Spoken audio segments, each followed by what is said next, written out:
In the sacred heart of Yoruba land, where the red earth whispers secrets of the gods, lies a kingdom older than time, Ile-Ife. A city where legends walk alongside men, and where royalty is not just a title, but a divine covenant. Among the long line of Onis who have ruled this holy city, one name shines with an eternal bronze glow, Obalufon Alayemore. He was not just a king. He was a builder of legacy, a master of metal, a child of divinity. But how did he rise to power? What secrets lie in his bloodline? And how did he become the Ooni who reshaped history with his bare hands?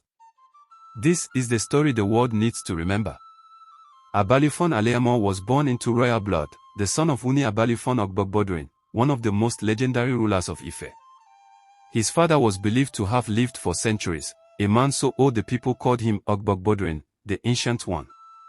Some say he lived so long, his beard touched the ground, and the trees whispered his name. Growing up under such a monumental figure, Alayemore was trained not just as a prince, but as a custodian of culture, spirituality, and power. His bloodline carried the energy of kings and gods. His destiny was carved before he could speak. But the path to kingship was not paved with gold. When his father, Obalufon Alayemore, stepped down, or as some stories say, was pressured to relinquish the throne, another figure rose in Ife's political landscape, Oramian, a warrior prince, conqueror, and son of Oduduwa. Oramian ruled briefly, but his eyes were set on greater empires. He would go on to found the Oyo Empire, leaving a powerful vacuum in Ife. And it was in that moment of uncertainty, of transition, that Alayemore returned to Ife, not as a prince, but as a savior. He reclaimed his rightful place and ascended the throne as the Ooni of Ife. And from that moment, Ife would never remain the same. Obalufon Alayemore was not a warrior king. He was a visionary. Under his reign, he rebuilt much of the original palace, laying down foundations that would last centuries. His architecture was not just about stone and walls, it was about identity. He restored dignity to the throne, infused sacred symbolism into the structure of the palace, and expanded the influence of the Ooni far beyond Ile-Ife. The palace became not just a seat of power, but a sacred temple of history, art, and spiritual authority.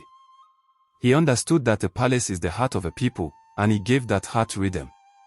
But his most unforgettable legacy: the introduction and perfection of bronze work in Ile-Ife.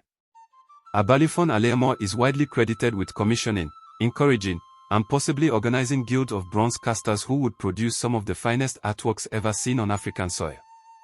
Through the lost wax technique, these artisans began creating lifelike bronze and brass heads, masks, and statues that stunned archaeologists centuries later.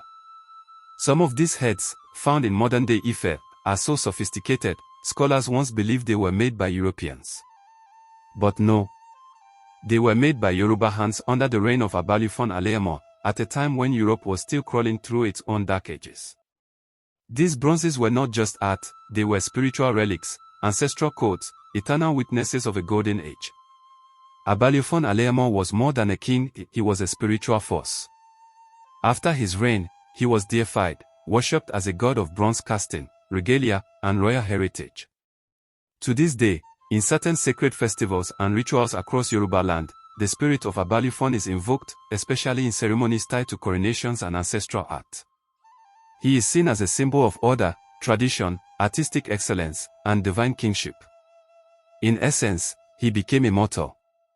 Obalufon's reign wasn't just artistic, it was political.